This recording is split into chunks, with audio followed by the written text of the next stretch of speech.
ناظرین، آج کی خبروں کا آغاز جناب قاری محمد شاہد قاسمی کی تلاوت کلام پاک سے کیا جا رہا ہے، جو دارالعلوم دیوبند کے موقر استاد مولانا قاری محمد ارشاد مدد اللہ العالی کے شاگرد رشید ہیں۔ تلاوت کے ساتھ ہی ہم اس میں ایک بحث پیش کر رہے ہیں جو نون قطری کے بارے میں ہے، بسم اللہ مجریہا کے بارے میں ہے۔ دراصل یہ سوشل انڈیا نیوز ادارے کا آج تیسرا درس ہے اس بحث کے بارے میں، جس کے روح رواں، جس کے سربراہ جامعہ بدرالعلوم گڑھی دولت کے استاد محترم قاری مسعود فلاحی صاحب ہیں۔ انہوں نے نون قطنی کے بارے میں، بسم اللہ مجریہا کے بارے میں بہت ساری باریک بحثیں بتائی ہیں اور بہت ساری ایسی باتیں بتائی ہیں جن سے عام قاری واقف نہیں ہو پاتا ہے۔ اس لیے اس بحث کو آپ مکمل سنیں، کہیں کوئی بات آپ کو اس میں نظر آئے تو آپ ہمیں کمنٹ میں ضرور بتائیں، بحث سنیں اور تلاوت بھی سنیں۔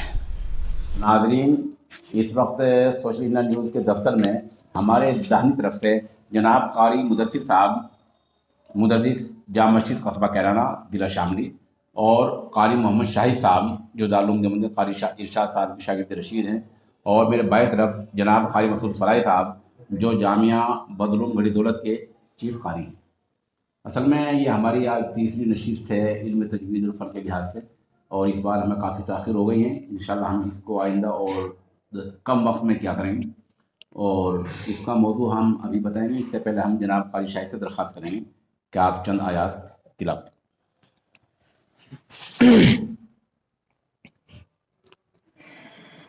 اعوذ باللہ من الشیطان الرجیم، بسم اللہ الرحمن الرحیم۔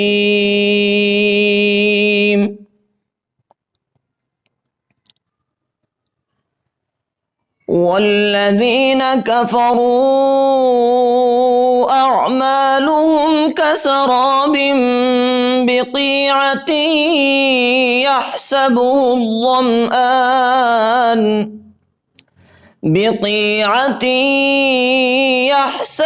الظمآن ماء حتى إذا جاءه لم يجده شيئا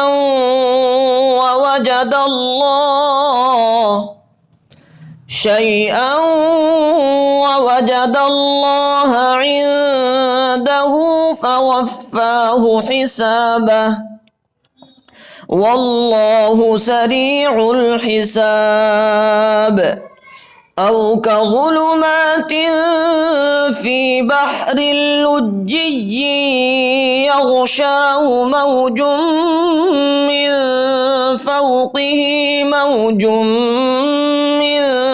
فوقه سحاب، ظلمات بعضها فوق بعض إذا أخرج يده لم يكد يراها، ومن لم يجعل الله له نورا فما له من نور۔ آمنت بالله صدق الله مولانا العلي العظيم۔ ناظرین، آگے چلتے ہیں، اور اس وقت ہماری آج کی تیسری نشست کا جو موضوع ہے وہ آپ دیکھ سکتے ہیں۔ اس میں نون قطنی ہے پہلا موضوع، اور نون قطنی کے بارے میں اصل تو قاری مسعود صاحب بتلائیں گے۔ مجھے صرف دو لفظ یہ کہنے ہیں کہ نون قطنی دو الفاظ کو ملانے یا دو آیتوں کو ملانے کے لیے آیا کرتا ہے، جو چھوٹا نون کی شکل میں کلام پاک میں کافی جگہوں پر لکھا ہوا ہے۔ دوسرا مسئلہ ہمارے سامنے بسم اللہ مجریہا ہے، یہ مجریہا پڑھنا ہے، مجریہا پڑھنا ہے اور کیوں پڑھنا ہے، ان دونوں سوالوں کا جواب آپ کو جناب قاری مسعود صاحب فلاحی دے رہے ہیں۔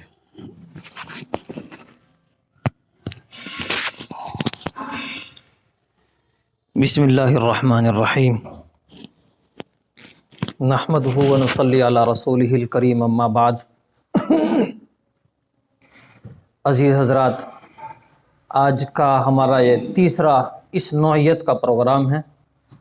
اس سے پہلے دو موضوعات پر، دو چیزوں پر ہم نے بہت تفصیل سے بورڈ میں آپ حضرات کو سمجھانے کی کوشش کی ہے۔ یہ تیسرا موقع ہے، اور اس تیسرے موقع پر نون قطنی اور امالے کے بارے میں انشاءاللہ آپ تمام حضرات کو تفصیل سے آگاہ کیا جاتا ہے، بیان کیا جاتا ہے۔ دیکھیں اب قاری صاحب بلیک بورڈ کی طرف چل رہے ہیں اور آپ اس کو لکھ کر بتائیں گے کیا رسم الخط ہو سکتا ہے، کس طرح لکھا اور یہ پڑھا جا سکتا ہے. جی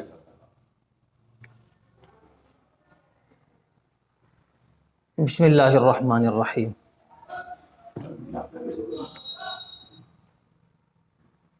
آج کا ہمارا یہ جو پروگرام ہے یہ نون قطنی سے متعلق ہے.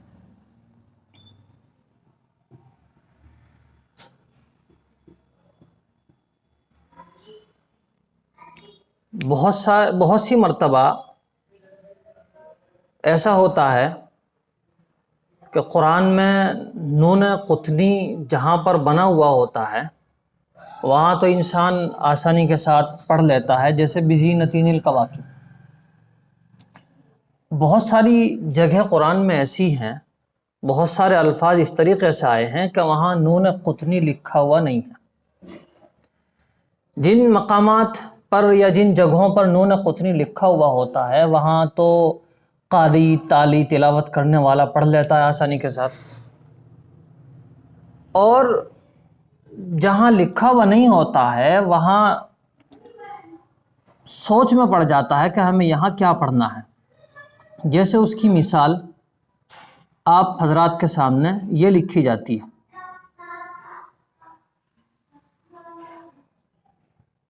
یہ ایک لفظ ہے، پارہ نمبر 30 کی مشہور سورہ اخلاص، احد اللہ. تو اس موقع میں یہاں نون قطنی لکھا ہوا تو نہیں ہے، اور بزینتین الکواکب میں لکھا ہوا ہے. لمزتین الذی میں بھی یہاں نون قطنی لکھا ہوا قرآن شریف میں موجود ہے. اس سے پہلے اس بات کی وضاحت کر دوں کہ قرآن شریف میں یہ تقریباً نون قطنی کے جو مقامات ہیں 50 سے زائد جگہوں میں یہ آیا ہے، یعنی نون قطنی کے مواقع 50 سے زائد جگہوں میں آیا ہے. ایک دوسری چیز یہ ہے کہ ہمارے ہندوستان، پاکستان، بنگلہ دیش، نیپال، روس، ترکی وغیرہ ان ممالک کے جو مصحف ہیں، جو قرآن شریف ہیں، ان میں ہم عجمی لوگوں کو غلطی سے بچانے کے لیے نون قطنی مرسوم ہے، بعد میں لوگوں نے لکھا. لیکن عرب ممالک کے جو مصاحف ہیں اور اسی طریقے سے افریقی ممالک کے جو مصاحف ہیں ان میں یہ نون قطنی نہیں بنایا گیا ہے. اب سوال یہ ہوتا ہے کہ وہاں ایسا کیوں نہیں ہے؟ تو وہاں تو یوں نہیں ہے کہ وہ اہل زبان، اہل لسان ہیں اور وہ اپنی تحریر کو، یا یہ سمجھ لیجئے کہ وہ اس قاعدے سے بخوبی واقف ہیں، انہیں بتانے کی ضرورت نہیں ہے کہ اس کلمہ کو کس انداز سے پڑھنا. مادری زبان ہے، ہماری مادری زبان نہیں ہے، اس لیے ہمیں غلطی سے بچانے کے لیے یہ نون قطنیاں بڑھانا پڑتا ہے. ایک بات تو یہ ہو گئی. پھر ایک بات یہ ہے کہ یہاں قاعدہ کیا ہے، اس قاعدے کو ہم سمجھ لیتے ہیں. یہ اصل میں یہاں دو زیر کی تنوین ہے. اگر آپ دیکھیں یہ اصل میں دو زیر کی تنوین ہے، بزینتین اور الکواکب. یہ اس طرح ہے، یہ حمزہ ہے، یہ حمزہ وصلی ہے. اس حمزہ وصلی کا قاعدہ یہ ہے، یہ درمیان کلمہ میں آنے کی وجہ سے ساقط ہو جاتا ہے، حذف ہو جاتا ہے، گر جاتا ہے. حمزہ کی دو قسمیں ہیں، ایک حمزہ وصلی، حمزہ قطعی. حمزہ قطعی درمیان میں آنے کی بنا پر حذف نہیں ہوتا بلکہ حمزہ وصلی حذف ہو جاتا ہے. اب اس کو اس طریقے سے سمجھیں گے کہ بزینتین کی تنوین کا نون ساکن، بزینتین کی تنوین کا نون ساکن، اور پھر الکواکب کا لام ساکن، درمیان میں آنے کی وجہ سے یہ حمزہ وصلی ہو گیا حذف. بزینتین کا نون بھی ساکن اور الکواکب کا لام بھی ساکن، دو ساکن ہوئے، اور اس کو کہتے ہیں اجتماعی ساکنین. اجتماعی ساکنین کی یہ جو قسم ہے، یہ اجتماعی ساکنین کی جو قسم ہے، یہ اجتماعی ساکنین علی غیر حدہ. اجتماعی ساکنین علی غیر حدہ کہتے ہیں کہ ایسے دو ساکن جن کو اپنی حالت پر برقرار رکھتے ہوئے پڑھنا ممکن نہ ہو، آسان نہ ہو، اس میں کچھ ترمیم کرنی پڑتی ہے، کچھ عمل اختیار کرنا پڑتا۔ وہ عمل اور وہ ترمیم کیا ہے کہ بزینتن کی تنوین کا نون ساکن، الکواکب کا لام ساکن، دو ساکن جمع ہوئے، اجتماع ساکنین کا قاعدہ ہوا، تو پہلے ساکن کو کسرے کی حرکت دی گئی، پہلے ساکن، اس کی شکل یہاں دیکھ لیجیے آپ، بزینتین لکھا ہوا تو قرآن شریف میں ایسا ملے گا، لیکن پڑھنے میں تلفظ میں یہ شکل آئے گی، بزینتین، یا پھر نون، پھر تا، اس کے بعد پھر تنوین کے نون کو ہم نے یہاں ملفوظی شکل میں لکھ کر بتایا۔ اب آپ دیکھیں کہ یہ تنوین کا یہ نون ساکن تھا، بزینتین، اصل شکل یہ بنی، قرآن میں لکھا ہوا تو ایسا ہے لیکن پڑھنے کی اصل شکل یہ بنی، یہ لام بھی یہاں پر ساکن ہے، دو ساکن اب جمع ہوئے، اب اس ساکن کو ہم یہاں دے دیں گے کسرہ، یہاں دو زیر والی تنوین تھی، ایک زیر والی تنوین یہاں باقی ہے ایک کسرے کی حالت میں، ایک کسرہ یہ اور ایک کسرہ ہم نے نون تنوین پر دے دیا، تو اس بڑے نون کو ہم نے تو یہاں صاف واضح لفظوں میں لکھ کر دکھایا، لیکن اس کو یہاں بعد میں غلطی سے بچانے کے لیے یہاں چھوٹے سے نون کی شکل میں لکھ دیا گیا، یہاں سے دو زیر کی تنوین تھی، اس پہ سے ایک زیر کو باقی رکھا، ایک کو حذف کر دیا، اور اس دوسری حرکت اس کے نیچے لگا دی، اور یہ بن گیا بزینتین الکواکب۔ ایک بات، اب دوسری بات اس میں یہ ہے کہ الکواکب اگر ہم بزینہ پر وقف کر دیتے ہیں جی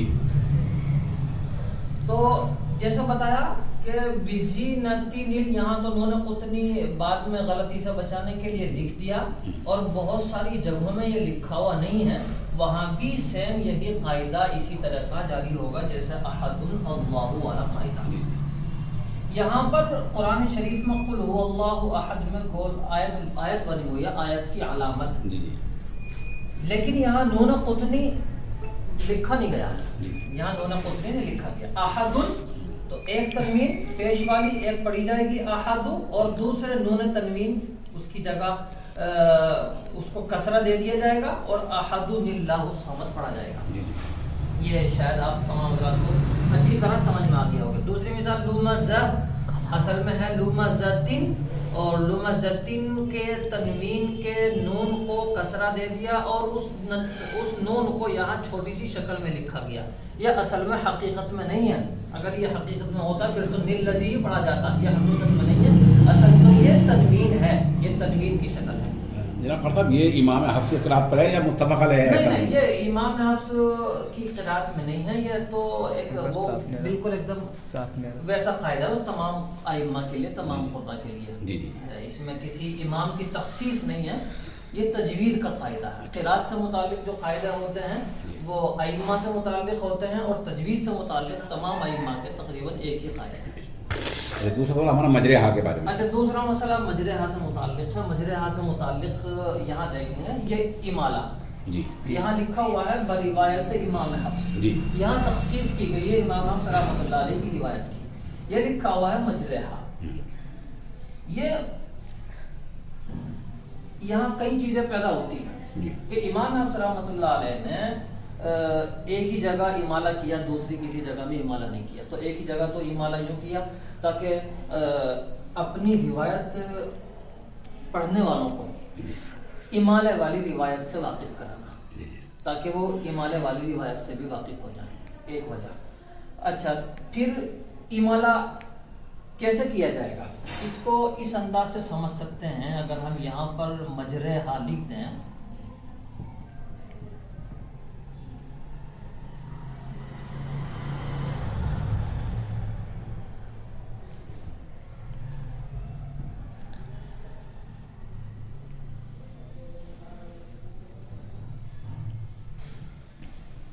یہاں پر سمجھ لیجیے جی کہ اس کو عقلاً پڑھنے کی 4 شکلیں بنتی ہیں. جی مجرا کھڑے زبر کے ساتھ، جی مجری کھڑی زیر کے ساتھ، جی اور ایک ان دونوں کے درمیان. جی ان دونوں کے درمیان مطلب یہ ایک شکل نکل گئی، یہ والی. ان دونوں کے درمیان الف کے قریب اور کھڑی زیر یعنی یا کے قریب. جی یہ جو الف کے قریب ہے اس کو کہتے ہیں تقلیل. جی یہ تقلیل، اور یہ مکمل فتح، اور یہ سمجھ لیجئے یہ مکمل کسرہ ہے، جی اور یہ ہے امالہ. یہاں غلطی یہ ہوتی ہے کہ امالہ نہیں کرتے بلکہ تقلیل کی جاتی ہے. وہ تقلیل ہمارے امام ابو رحمۃ اللہ علیہ کی روایت میں ہے ہی نہیں، بلکہ تقلیل تو دیگر ائمہ کے یہاں ہے. اس لیے تقلیل میں اور امالے میں فرق کرنا ضروری ہے. ایسا نہیں کہ تقلیل کرنے سے امالے کا کام ہو جائے گا. تقلیل کرنے سے امالے پر عمل نہیں ہوگا. امالہ الگ چیز ہے، تقلیل الگ چیز ہے. 4 عقلی شکلیں بتائی، زبر کی طرح مجراہا، کسرے کی طرح بالکل مجریہا، اور تقلیل مجریہا، اور بالکل امالہ یا کے قریب مجریہا، جیسے سویرے قطرے انقراء. تو یہ بات سمجھ میں آ گئی ہوگی کہ امالہ. پھر بہت سارے لوگ یوں کہتے ہیں کہ جناب جیسے سوال بھی آتے ہیں کہ مجرہا کے ہجے کس طرح نکالے جائیں گے. یہ بھی ایک آج کے زمانے میں ایک سوال بن گیا ہے کہ مجرہا کے ہجے کس طرح نکالے جائیں گے. حالانکہ ضرورت بھی نہیں ہے ہجے نکالنے کی. جو زمانہ ہجے نکالنے کا ہوتا ہے وہ تو ابتدا میں گزر چکا ہوتا ہے. یہاں امالہ اس کے ہجے کرنے کی ضرورت نہیں، پھر بھی بیان کر دیا جاتا ہے. میم جیم زبر مج، را امالے والی، ہا الف زبر ہا، مج رے ہا. یہ اس کا امالے کا طریقہ ہے. اچھا، اس میں کھڑے زیر نہیں ہے گا، راہ امالے والی ہے. اب اس میں کھڑے زیر بھی نہیں کہہ سکتے. اور پھر یہ اس کا یہی ایک طریقہ کتابوں میں لکھا ہوا ملا کہ میم جیم زبر مج، را امالے والی، اور ہا الف زبر ہا، مج رے ہا. بس یہ صاف طور سے تمام حضرات کو ان کے علم میں یہ بات ہونی چاہیے کہ تقلیل کے بجائے اور امالے کے بجائے لوگ تقلیل کرتے ہیں. امالہ ہی کرنا چاہیے. تقلیل اور امالہ 2 الگ الگ ادا ہیں. ایک مرتبہ پھر صاف طور سے وضاحت کے طور پر بیان کیا جاتا ہے. مجروہا یہ بھی امام حفص کی روایت میں نہیں ہے.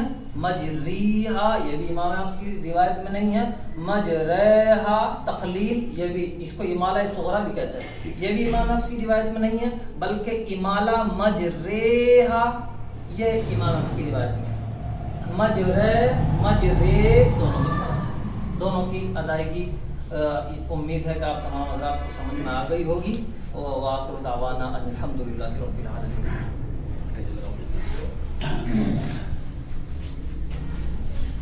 تو ناظرین، آج کی یہ تیسری نشست ہے اس کا ختم ہو گیا ہے. آپ بتا دیں کہ اس بارے میں کہیں آپ کو کوئی علمی فنی کوئی بات اگر دکھے تو احترام کے دائرے میں آپ کمنٹ میں بتلا دیں، الگ واٹس ایپ پہ بتلا دیں، مجھے فون کر دیں یا جناب کریم صاحب فلاح کو فون کر دیں، تو انشاءاللہ اس کا جواب علمی انداز میں دے دیا جائے گا. اور مزید کسی کا کوئی سوال ہو اس فن کے تعلق سے، تجوید کے تعلق سے، تو وہ بھی آپ ہمیں واٹس ایپ پہ یا کمنٹ میں لکھ سکتے ہیں. جو اگلی نشست ہوگی جو انشاءاللہ 15 دنوں کے اندر ہو جائے گی انشاءاللہ، اس میں ہم اس کا پھر جواب دینے کی کوشش کی جائے گی.